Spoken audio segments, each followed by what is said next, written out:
Nous sommes aujourd'hui le 14 février 2026. Nous avons donc l'occasion d'explorer l'univers des investisseurs et leur impact sur la croissance des entreprises. Dans un contexte où l'Afrique est en pleine expansion économique, il est important de comprendre le rôle des investisseurs pour agrandir ou croître encore son business. Ensemble, maintenant, on va décortiquer les mécanismes de fonctionnement qui amènent les investisseurs à s'intéresser aux entreprises et permettre aux entrepreneurs de comprendre ces mécanismes et attirer aussi d'éventuels investisseurs. Ce podcast est réalisé par Innov Expert Group et il est dédié à tous les hommes d'affaires, aux entrepreneurs qui souhaitent booster leur activité ou même encore qui souhaitent simplement comprendre le système, l'écosystème encore entrepreneurial dans le milieu africain. Je suis Armand Kwame, consultant en gestion d'entreprise, conseiller fiscaliste et j'ai là l'occasion de vous présenter un grand homme, un spécialiste qui a l'habitude d'accompagner les PME dans leur développement. Il est le président de l'organisation des PME de Côte d'Ivoire que j'appelle OPMC. Alors, nous allons auprès de lui apprendre les conseils, les stratégies pour mieux capter les flux financiers auprès des investisseurs afin de pouvoir connaître la croissance économique selon le contexte africain. Alors, pour ne pas prendre beaucoup de temps, on va aller dans le vif du sujet. Déjà, je suis tout près de Monsieur Jérémy Kouadio, président de l'OPMC. Monsieur Jérémy Kouadio, est-ce que vous êtes bien installé? Bonjour à tous, merci, ça va. D'accord. Merci bien, Monsieur Jérémy Kouadio.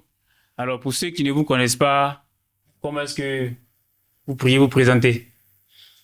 Ok, d'accord. Merci encore pour l'invitation qui m'est faite. Moi, je suis Jérémy Kouadio, entrepreneur, chef d'entreprise, formateur. Et nous opérons dans 4 domaines d'activité. Je suis dans le BTP, je suis dans le NTIC, je suis dans l'import-export, je suis dans l'agro-pastoral et je suis aussi dans l'élevage. En réalité, j'ai 4 entreprises, dont 3 en Côte d'Ivoire, une aux États-Unis. L'entreprise des États-Unis est spécialisée dans l'import-export, qui est basée à Delaware. Delaware, c'est un petit État qui est juste à côté de Pennsylvanie, je dirais en Philadelphie. Donc voilà un peu ce que je pourrais dire concernant ma présentation. Et je suis aussi le président de l'Organisation des petites et moyennes entreprises de Côte d'Ivoire. L'organisation a été créée en 1998 et son premier président, M. David Keren, qui est belge, mais qui est marié à une femme ivoirienne. Moi, j'ai eu l'opportunité d'apporter à la tête de l'organisation depuis le 23 avril 2013. L'organisation a pour mission première, lors de la mise en place de cette organisation, les dévanciers ont fait un diagnostic pour comprendre quelles sont les causes qui causaient la disparition précoce des PME. Ils ont découvert que la raison principale était d'ordre organisationnel, d'où est partie la pose d'un diagnostic de façon exogène et endogène pour comprendre cette cause. On a découvert que les PME se constituaient, mais n'étaient pas formellement constituées. Donc, il fallait mettre sur pied organisation des petites et moyennes entreprises pour les organiser, pour les orienter et les accompagner dans leur structuration et marquer leur constitution officielle. Donc, nous mettons à la disposition des PME la formation sur le renforcement de capacités pour leur permettre de gérer de façon optimale leur entreprise et nous accompagnons au travers le monde entier, par rapport aux différents forums qui se tiennent pour leur permettre de nouer des contacts, signer des conventions, des collaborations pour développer leur business. Nous avons eu l'honneur d'être formés par l'ambassade des États-Unis en Côte d'Ivoire en 2018 sur le leadership training au sein de l'ambassade. Je parle des membres de l'organisation. Nous étions pratiquement près de 200 entrepreneurs de juillet, août, septembre, à sortir d'un certificat en 2018.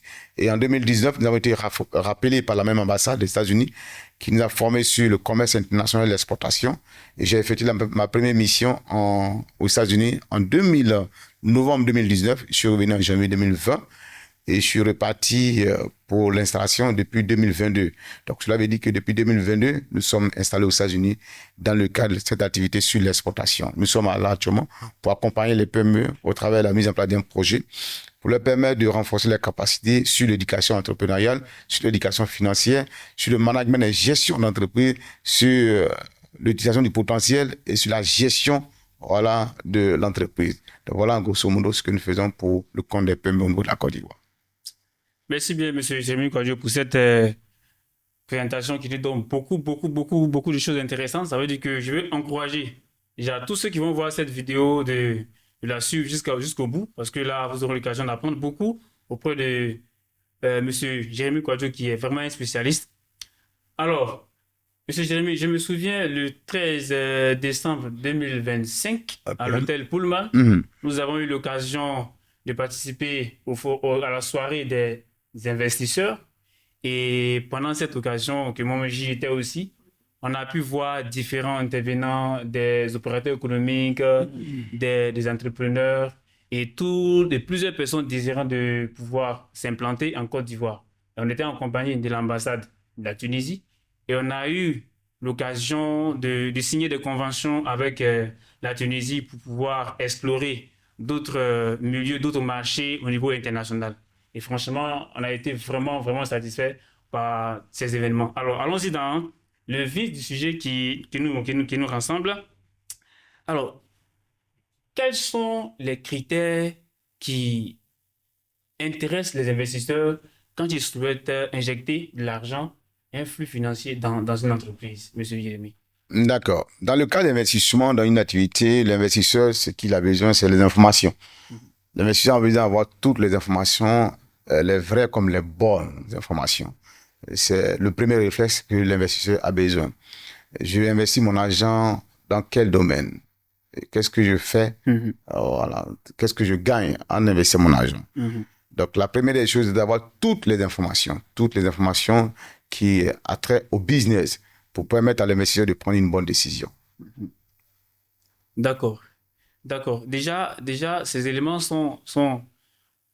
connaissant ces éléments, est-ce que on peut quand même avoir une idée de l'importance même qu'occupe, la place qu'occupe l'investisseur dans l'écosystème entrepreneurial africain? Bien, comme tu disais, dans l'ensemble de l'écosystème entrepreneurial, il est vraiment important et vital de pouvoir trouver les investisseurs. D'abord, avant l'intervention d'un investisseur, il faut d'abord créer le business. Le business doit être créé d'abord. Et quand elle est créée, elle est développée. Et dans son développement, on fait appel à des investisseurs qui vont venir jeter leur argent et puis bon, on fait développer le business. Donc, il faut d'abord que le business existe d'abord. Et dans l'écosystème entrepreneurial africain, je crois et je suis convaincu que les investisseurs ont un rôle vital à jouer pour permettre à ce que les entrepreneurs puissent quand même amorcer leur croissance. Une petite question pour vous. Je veux savoir, déjà pour toute personne qui voudrait quand même avoir une idée, on entend dire que pour démarrer, il faut aller sur fonds propres. Est-ce que c'est ce que vous nous laissez entendre? Est-ce qu'il est préférable d'aller sur fonds propres ou bien on peut déjà, au démarrage, solliciter un investissement? OK. Le business, c'est vous qui portez et c'est vous qui êtes l'initiateur. On ne demande pas de l'argent pour créer business. On demande de l'argent pour développer le business. Donc, quand vous devez créer votre business, votre activité, vous êtes le premier initiateur. Apport initial, c'est vous-même qui devez commencer et par la suite faire appel à des partenaires ou à des investisseurs pour vous accompagner dans le développement du business. D'accord. Merci bien. Alors, déjà, au-delà même du financement, au-delà de l'investissement, est-ce que il y a un autre apport stratégique que pourrait apporter un investisseur dans une entreprise? Ou bien c'est juste de l'argent qu'il met à disposition et c'est tout?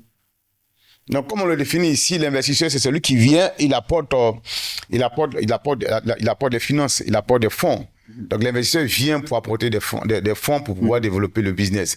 Le reste, les éléments, le capital humain, le capital financier, le capital matériel, ça, tu peux le définir plus tard. Voilà, avant que l'investisseur ne vienne pouvoir s'engager à injecter son argent dans le business. D'accord. Mais déjà, c'est quoi quand même l'importance? Parce que quand on met une structure en place, on a quand même soit plusieurs associés, plusieurs actionnaires ou on est seul. Mais comment se fait l'interaction entre l'investisseur qui arrive pour injecter son argent et et l'équipe déjà dirigeante ou l'équipe déjà en place au niveau de l'entreprise. Comment ça se fait?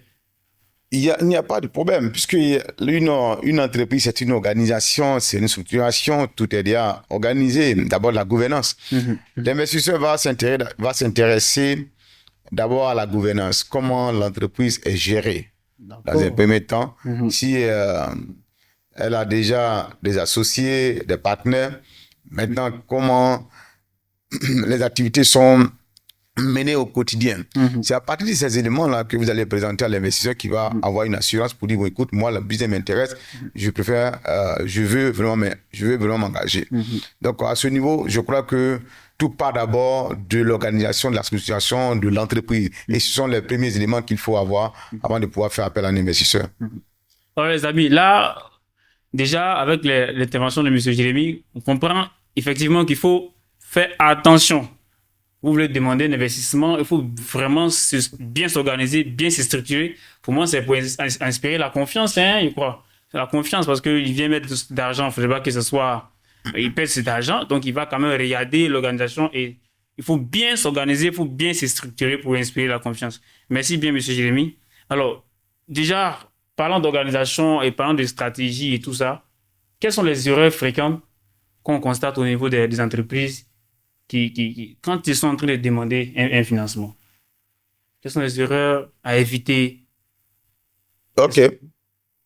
D'abord, il faut, lorsque le besoin de faire appel à un investisseur se présente, la première question que tu te poses, je demande à ce qu'il y ait un investissement dans mon business. Pourquoi faire? Est-ce pour développer le business? Est-ce pour accroître le business? Est-ce, je demande ce financement juste pour juste financer le business? Donc voilà quelques questions sur lesquelles toi-même tu dois te poser d'abord. Si tu estimes que non, je suis à un stade où j'ai besoin de la croissance de mon business, étendre mon business, en ce moment, tu fais appel à des investisseurs qui vont venir injecter de l'argent parce que l'investisseur, lui, il attend des dividendes, des plus-values. Il attend des intérêts de son argent qu'il va injecter dans le business. Maintenant, si tu es en début, le business va net et tu cherches un investisseur, là, non, ça, c'est la première erreur qu'il ne faut pas commettre.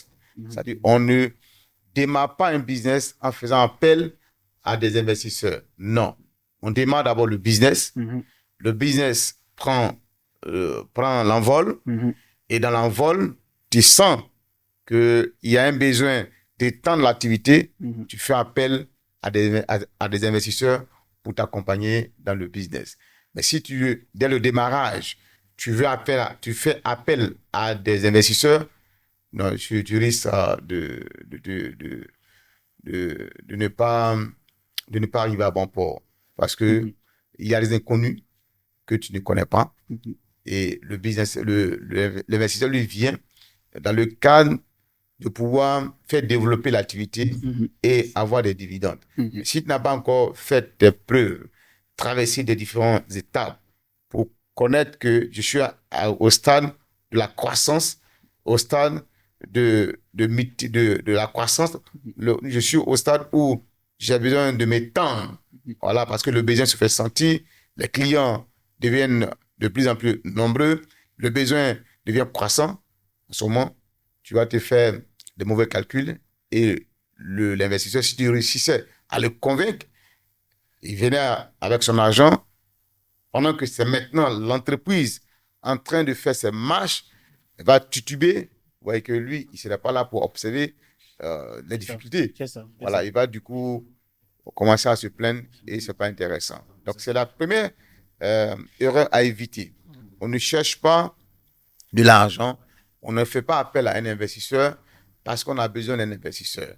On a besoin d'un investisseur parce que nous avons fait les premières preuves, nous avons traversé la zone de turbulence, on a commencé le démarrage et nous sentons le besoin d'accroître le business parce qu'on a des clients, parce que les besoins se font sentir et la productivité est limitée. Donc, tu fais appel aux investisseurs, ils vont injecter de l'argent pour pouvoir gagner le business.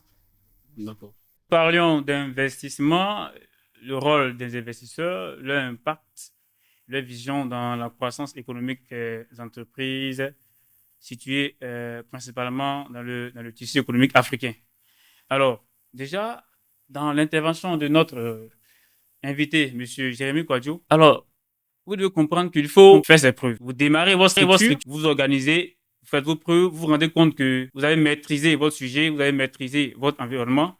Et là, vous êtes arrivé au stade où vous avez besoin de financement pour toucher encore d'autres marchés. En ce moment-là, vous êtes à mesure de solliciter un investisseur. Parce que quand lui va venir, il va voir ce que vous avez mis déjà en place. Est-ce que vous faites, voilà, vous avez la capacité de lui donner la confiance. Et si c'est fait ainsi, vous passerez à l'étape de solliciter un prêt. Alors, Monsieur Jérémy, tout à l'heure, vous avez dit que il faut faire ses preuves déjà. Il faut faire ses preuves, il faut déjà faire ses preuves. Et en plus de cela, il faut voir si on a maîtrisé le sujet. Et en plus, on pourra aussi solliciter un financement externe. Alors, maintenant, en termes de croissance, parce que c'est vrai, demander un financement, on a obtenu le financement, mais par derrière, il faut mener des actions stratégiques, des actions claires, afin qu'il y ait quand même un retour sur investissement, puisque c'est de l'argent qu'on a injecté. Il ne faudrait pas qu'après, on n'ait pas à maîtriser ce flux-là et qu'on passe à côté de l'objectif quand on tombe en faille. Donc, comment on fait pour pouvoir faire en sorte que la croissance soit durable et que tout le monde soit satisfait? Et les personnes déjà qui ont demandé le financement, donc les dirigeants ou les actionnaires et les investisseurs. Pour la durabilité de la croissance, tout part d'abord de la stratégie dont le porteur du projet conçoit avant même la mise en place et l'exécution du projet. Quel est le plan que vous avez reçu ou quel est le plan qui est conçu pour accompagner le projet? Euh, le business, l'entreprise, c'est toute une gouvernance. Tout part d'abord de la gouvernance. Si vous avez une très bonne gouvernance, je parle de la gestion de l'entreprise, tout ce qui est croissance est prévu dans la gouvernance, où la gouvernance prévoit la croissance. Et si la croissance arrive, vous ne serez pas surpris, parce que c'est des choses qui ont été planifiées. Et dans la planification, l'action est mise sur la gouvernance. S'il y a une bonne gouvernance, il n'y a pas question que l'entreprise ne se développe pas. Et quand l'entreprise va se développer, vous allez pouvoir rester dans cette dynamique et dans la durabilité. Mais si il n'y a pas une bonne gouvernance, si dans la planification, vous n'avez pas intégré la bonne gestion dans l'entreprise, c'est tout à fait évident que lorsque vous allez atteindre le pic de la croissance, vous allez pouvoir vous écouler. Donc tout part d'abord d'une bonne stratégie qui est définie dans la planification et cela vous permet de pouvoir aller sans vous inquiéter parce que tout a été prévu. La gouvernance fait partie et vous avez mis l'accent sur la gouvernance. Et dans la gouvernance, vous avez tout ce qu'il faut pour pouvoir permettre à l'entreprise de se développer et de rester dans la durabilité. Merci bien pour cet éclaircissement. Alors, déjà, on sait là qu'il faut se structurer, il faut planifier bien son business. Et on sait aussi qu'il faut détecter des opportunités de croissance. Et après, aussi, il faut quand même mettre une bonne stratégie de gestion en place pour que ce flux-là porte fruit et nous amène à aller encore plus loin. Alors, Monsieur Jérémy, nous sommes en Côte d'Ivoire et nous sommes en Afrique. Alors, les démarches à entreprendre afin de pouvoir obtenir un financement, c'est souvent un peu compliqué dans notre réalité africaine. Comment, vous, en tant que spécialiste, comment faire? Quelle démarche entreprendre quand on est en train de demander un financement, quand on veut s'engager dans cette voie-là? Quelle démarche entreprendre? Comment faire? Ok, d'abord, il va falloir que les porteurs de projets, les entrepreneurs arrivent à comprendre qu'il n'y a pas de banque de financement des PME qui existent. Voilà. C'est vrai que les États font des efforts pour pouvoir avoir une volonté d'accompagner les PME dans les financements, mais nous n'avons pas de banques qui accompagnent le financement des PME. Donc, il faut d'abord créer un système propre de financement pour les PME. que ce soit ici, en Côte d'Ivoire ou ailleurs en Afrique, partout où nous avons l'opportunité d'intervenir. C'est ce que nous encourageons, que les PME puissent s'organiser, puissent se structurer afin de pouvoir trouver un système d'autofinancement qui leur sera propre à eux. Voilà. Donc, voilà, concernant le financement, il n'y a pas de mécanisme, il n'y a pas de stratégie, il n'y a pas de plan à proposer, voilà, pour dire, bon, écoute, avec les banques classiques qui sont là, voilà comment il faut se tenir pour pouvoir obtenir le financement. Parce que les banques ont leur politique et l'Afrique est considérée comme un continent à risque. Donc, cela veut dire que toutes les banques que vous voyez sont les banques coloniales. Et rares sont des banques qui appartiennent aux nationaux ou qui appartiennent aux nationaux. Donc, à partir du moment où les banques ont leurs politiques qui sont déjà prédéfinies, c'est difficile de s'appuyer sur des financements de grande masse de la part de ces banques pour pouvoir développer leur business. Mais par contre, ce qui est intéressant de faire, c'est qu'on peut faire, c'est d'encourager les PME à s'organiser, à se structurer, à se mettre ensemble pour pouvoir créer leur propre autofinancement. Nous, au niveau de l'organisation de PME de Côte d'Ivoire, nous voulons lui mettre sur pied un projet qu'on appelle avec 100 francs zéro pauvreté qui permet à chaque membre de faire un paiement pour leur permettre d'avoir d'abord la formation. La formation qui est la base de tout. En réalité, le réel problème des PME n'est pas le financement, c'est la formation. Il faut les outiller, il faut les qualifier, il faut les rendre capables, il faut les former. C'est suite à la formation que les PME peuvent s'organiser à la suite pour pouvoir obtenir des financements. Si la PME aujourd'hui a le financement, elle fait quoi de ça sans la formation? Donc pour nous, la formation fait partie de la réussite. La formation fait partie du succès et la formation fait partie des opportunités. C'est pourquoi nous avons proposé les différentes formations. La formation sur l'éducation entrepreneuriale, la formation sur l'éducation financière, la formation sur le management et gestion d'entreprise, la formation sur l'utilisation du potentiel, la formation sur le suivi d'entreprise. Lorsque des PME arrivent à prendre ce flux de formation, ça les équipe, ça les qualifie, ça les outille et ça les permet plus ou moins, toutes les banques qui vont pouvoir approcher peuvent quand même voir leur gouvernance et peuvent être intéressés à les accompagner dans leur financement. Mais j'insiste sur le taux financement. Je disais tout à l'heure, on a mis sur pied le projet avec 100 francs zéro pauvreté qui permet d'avoir sur la plateforme des investisseurs au moins 1000 personnes. Donc nous, cette plateforme qui sera constituée va permettre à ces PME qui sont sur cette plateforme de s'autofinancer avec 100 francs. Ça dit quoi? 100 francs par jour, ça fait 3000 francs dans le mois. Pour les 1000, ça fait pratiquement 100 000 par jour, 3 millions par mois, ça fait 36 millions dans l'année. Si on part à 200 francs, ça nous fait près de 72 millions par mois. Si on part à 400, ça va être 162 millions. Et ça peut permettre de pouvoir s'autofinancer. C'est pourquoi on a mis sur pied le système de cautionnement bancaire.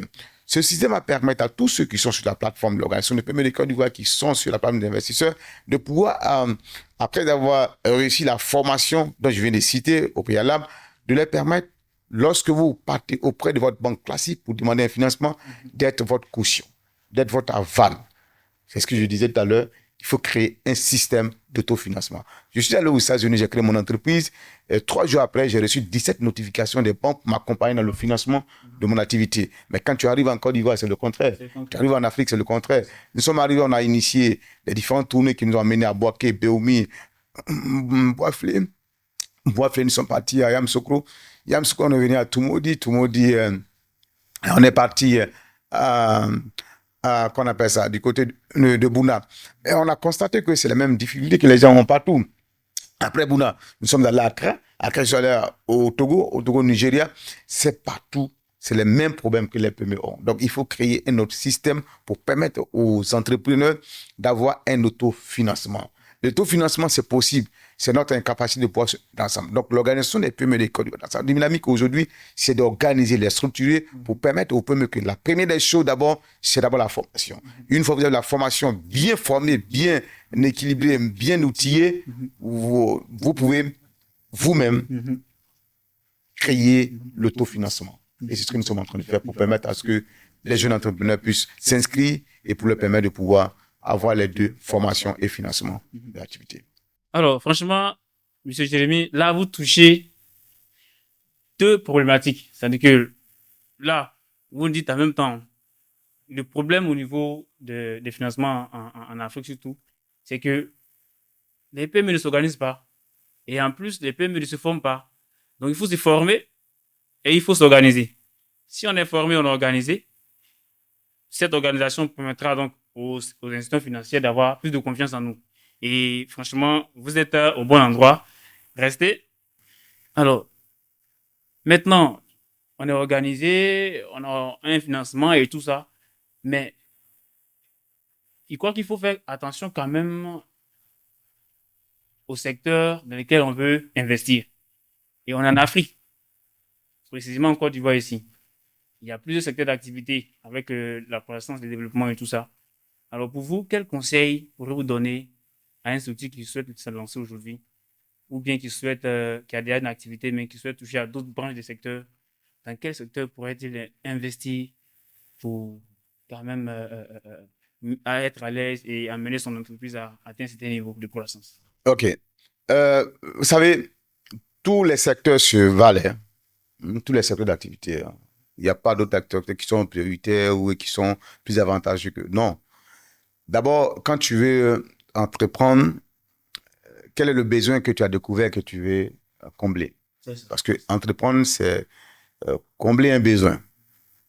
Donc, en tant qu'entrepreneur, tu as découvert un besoin que tu veux combler le vide. Il y a un manque qui répond aux besoins de la population. Une fois tu découvres cela, tu peux apporter des solutions. Maintenant, en tant qu'entrepreneur, quelle est la passion? Dans quel domaine, toi, tu te sens mieux à exercer? Parce qu'on n'entreprend pas par mimétisme. On entreprend parce que c'est un métier. Donc, je me suis engagé à exercer ce métier-là. Donc, on ne peut pas te dire, non, ce secteur est un bon secteur, il faut t'engager. Non. Si on te le dit que c'est pas ce que tu veux faire comme activité, comme passion, tu vas échouer. On entreprend parce que on découvre que c'est le métier que je vais exercer. C'est l'activité que je vais exercer. Et je vais l'exercer avec abnégation, avec passion. Donc, quand tu t'engages en ce moment dans le secteur, tu vas réussir forcément. Parce que c'est avec passion. Quel est le rêve que tu as? C'est d'abord le rêve, la passion et la vision. Si tu as un rêve et que tu es passionné de ton rêve et que tu as la vision, tu vas y arriver. Il va falloir que ce soit clairement défini. On ne part pas dans une activité, dans un secteur, parce que le secteur donne les moyens, donne l'argent. D'abord, on ne crée pas une entreprise pour se faire de l'argent. On crée une entreprise pour répondre à un besoin de la société. Et les conséquences de ce besoin que tu vas répondre, évidemment, c'est l'argent que tu vas avoir. Parce que on dit, le prier mérite son salaire. C'est tout à fait évident. Mais si tu viens dans la dynamique pour dire non, le secteur est bon, je vais m'engager, pendant que tu n'as aucune maîtrise de ce secteur, écoute, tu viendras, dès que les premières difficultés vont apparaître, tu vas disparaître. Mais si c'est avec passion et que tu fais cette activité, quelles que soient les difficultés que tu vas rencontrer, dans tous les cas, tu vas reprendre. Parce que l'entrepreneuriat, c'est celui qui entreprend, c'est celui qui est champion. C'est pas celui qui abandonne. C'est pas un loser, c'est pas un perdant. Donc, quand tu t'engages, tu es engagé. Il n'y a pas de marche arrière. Tu t'engages, tu ne fais qu'aller devant. Tu comprends? Donc, ici, c'est de d'abord identifier ta passion. Qu'est-ce que tu veux faire avec passion? Qu'est-ce que tu aimes faire? Quel est ton rêve?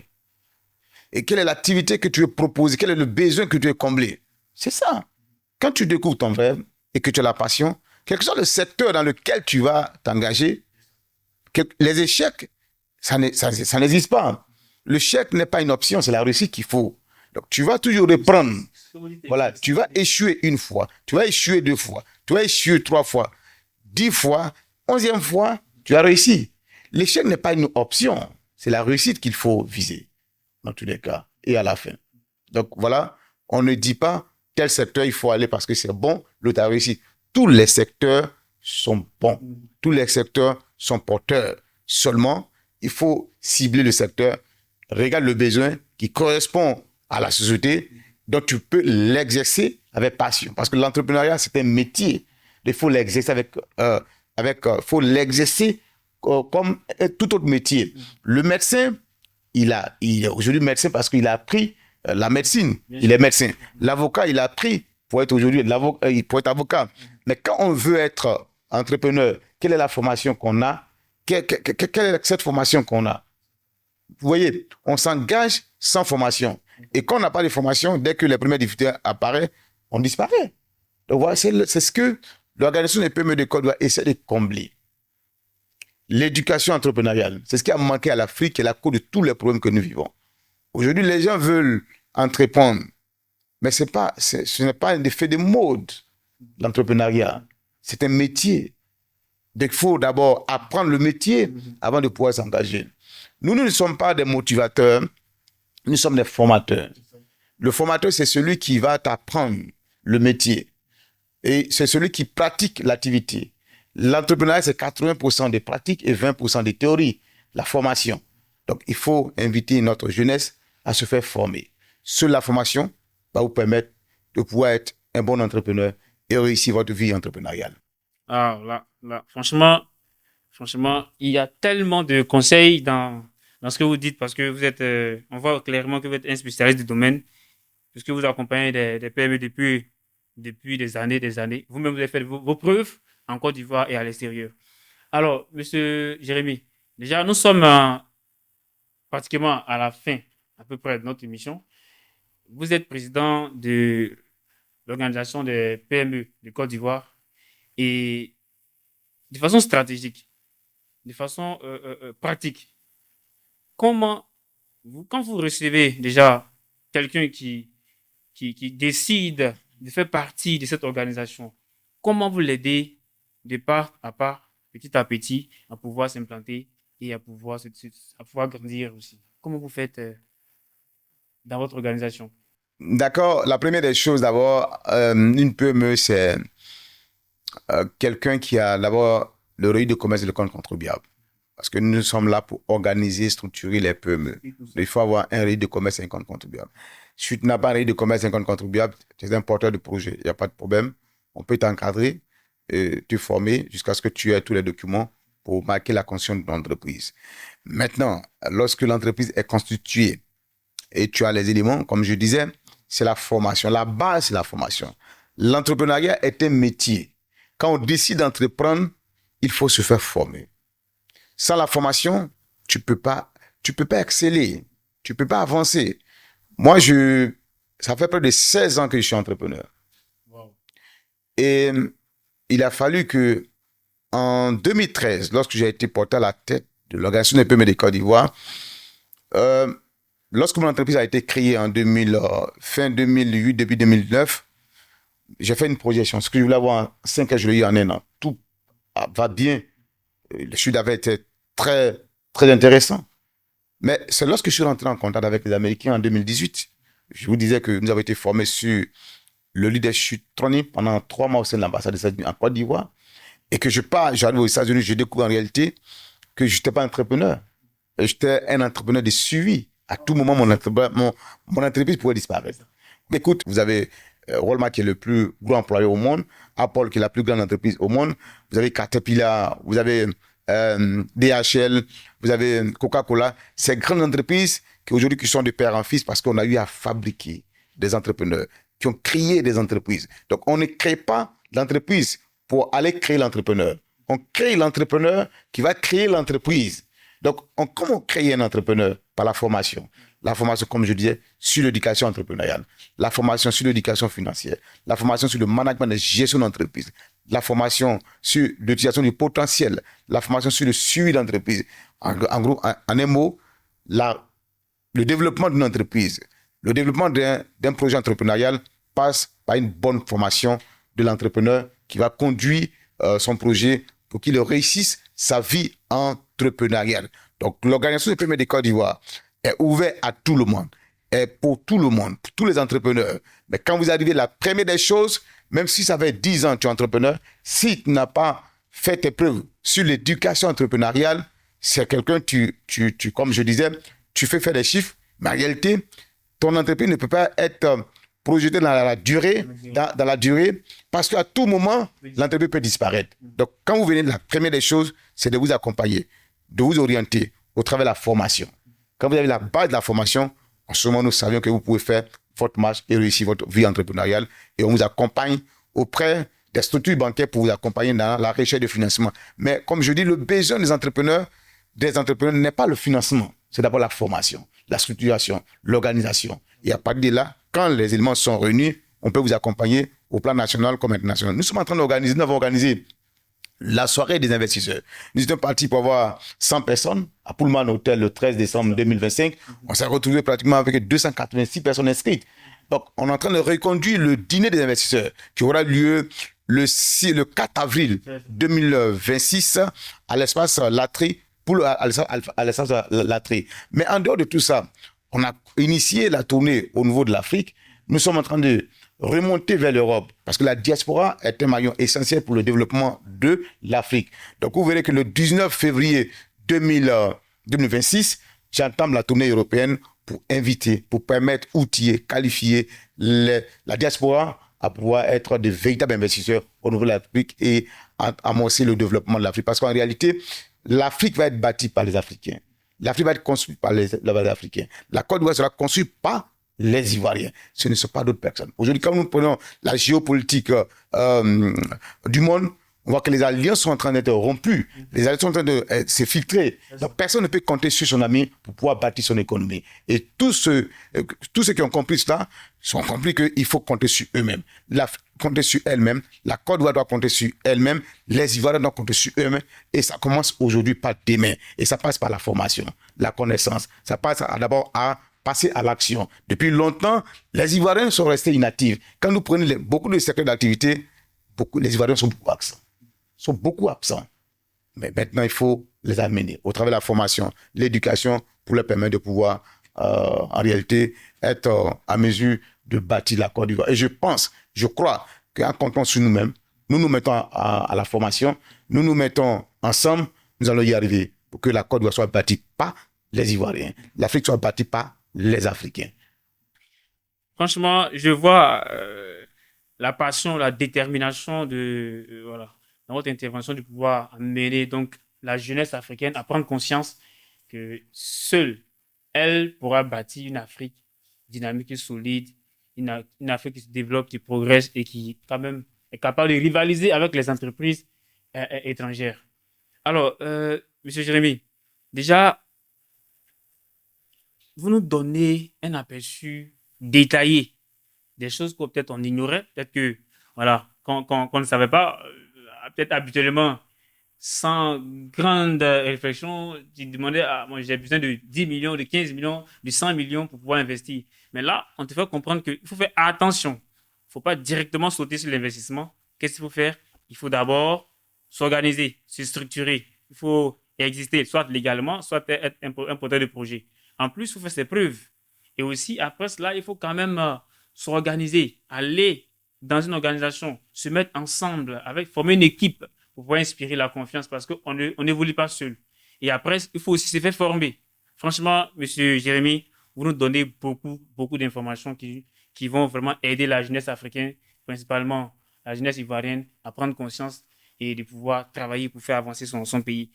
Maintenant, déjà, nous sommes à une étape où le monde évolue et le tissu économique évolue. Quelle projection, quelle est la vision du secteur de l'investissement sous-régional en Afrique? Parce que aujourd'hui, les besoins évoluent. Les choses changent, il y a des secteurs qui n'existaient pas, qui existent aujourd'hui. Alors, quel est l'avenir des jeunes entrepreneurs? Quel est l'avenir de la synergie, de la mise ensemble investisseurs et entrepreneurs dans 15 ans, dans 20 ans? Est-ce qu'on peut se projeter quand même pour voir une réalité dans pas longtemps? L'Afrique a du potentiel, mais il faut transformer ce potentiel en opportunité. Regardez, aujourd'hui, quand vous prenez l'Afrique a plus de terres arables au monde, c'est-à-dire plus de terres cultivables au monde. Vous prenez l'Afrique après l'Amazonie, la forêt de l'Amazonie, l'Afrique détient plus de forêts au monde. Vous comprenez, après l'Amazonie. Donc, l'Afrique est un pays agricole. Rien n'est encore développé au niveau de l'Afrique. Il y a du potentiel. Il faut transformer ce potentiel en opportunité. Aujourd'hui, quand vous prenez toute l'Afrique, dans toute l'Afrique, les pays d'Afrique, la plupart partent à l'extérieur pour chercher de financement pour financer l'économie. Mais là où nous partons pour chercher le financement, est-ce qu'ils ont plus d'heures que nous? Nous bénéficions tous les mêmes 24 heures. Bon, ils ont plus de bras que nous. On a tous les 2 bras. Ils n'ont pas plus de doigts que nous. Mais qu'est-ce qui fait la différence?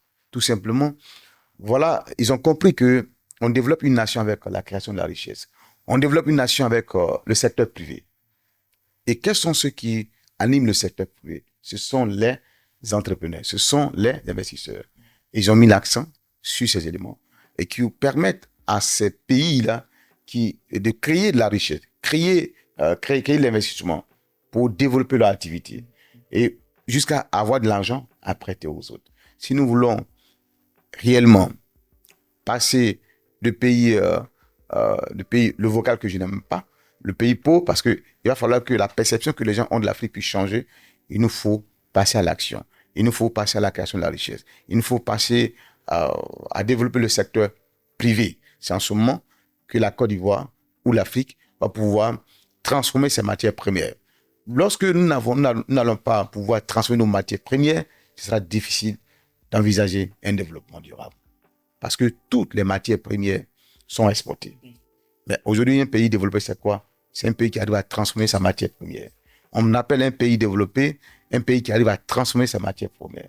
Quand vous réussissez à transformer vos matières premières, vous avez des entreprises qui performent, qu'on appelle ça, votre pays performe. Vous n'avez plus besoin d'aller emprunter ailleurs. Donc, on a besoin que nous puissions nous engager pour pouvoir transformer notre matière première. Et c'est ce que nous pouvons dire concernant ce sujet. Waouh. Donc là, malheureusement, nous sommes au terme de notre émission. Hein. Alors, monsieur Jérémy, on aurait vraiment voulu continuer parce que vous avez beaucoup de choses à nous donner comme conseils, des stratégies, des conseils de développement et tout ça, des manières de faire pour pouvoir atteindre ces objectifs financiers. Alors, malheureusement, je suis obligé donc de vous demander quel conseil, votre mot de fin, quel conseil pourriez-vous donner aujourd'hui à un jeune entrepreneur? Bien, aujourd'hui, c'est clair. Hein? Voilà, l'Afrique a du potentiel. Il faut transformer ce potentiel en opportunité. C'est d'abord demander à notre jeunesse qui veut l'entreprendre de se faire former.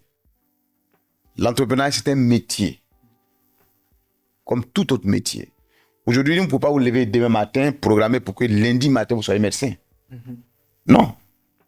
Demain, vous ne pouvez pas vous lever, lundi matin, vous vous présentez au palais de la culture, au palais de la justice pour dire que vous êtes avocat ou bien juge. C'est impossible. Mais tu peux te lever demain pour dire que tu es entrepreneur. Donc, tu vois d'abord ce qui ne va pas. Donc, voilà pourquoi beaucoup commencent et après, ils disparaissent. Parce qu'ils n'ont pas été formés. Si nous voulons développer l'entrepreneuriat, le fort potentiel entrepreneurial en Afrique doit être développé, il faut que la jeunesse accepte de se faire former. Parce que c'est un métier. C'est ça. Quand vous êtes formé, vous allez exceller dans ce métier. Vous allez réussir dans ce métier. Je reviens toujours aux États-Unis où je suis installé depuis 2022 par rapport à l'activité sur l'exportation. C'est là-bas qu'on m'apprend, parce que nous travaillons beaucoup avec les chambres de commerce et d'industrie des États-Unis. Et là-bas, c'est la formation. Tu veux couper les ongles, il faut avoir un certificat. Tu veux coiffer, il faut avoir le certificat. Tu veux balayer, il faut avoir le certificat. C'est-à-dire qu'il faut faire une formation. Tout part par la formation. Si la jeunesse veut développer le fort potentiel entrepreneurial au niveau de l'Afrique, au niveau de la Côte d'Ivoire, il faut qu'elle soit formée. Si elle est bien formée, elle va pouvoir réussir leur vie entrepreneuriale. Donc, j'encourage la jeunesse à se faire former, à se discipliner. On ne peut pas réussir sans la discipline. L'entrepreneuriat, c'est une vie de discipline. Tu es discipliné, tu es formé, tu es discipliné, tu vas absolument réussir. Nous les encourageons à se former et à être disciplinés dans tout ce qu'ils veulent faire. La réussite va le poursuivre. Bien.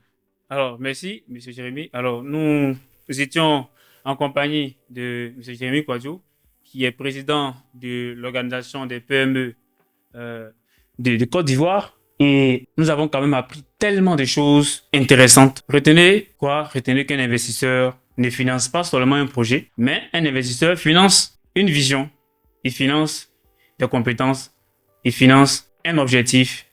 Alors, si vous avez besoin de conseils, vous avez besoin de faire partie d'une organisation et vous ne voulez plus évoluer seul, désormais vous savez qu'en Côte d'Ivoire, il y a une organisation, l'OPMECI, qui existe pour accompagner les jeunes entrepreneurs et les amener à s'implanter durablement, surtout durablement. Monsieur Jérémy, je suis vraiment obligé de mettre fin à notre échange aussi enrichissant.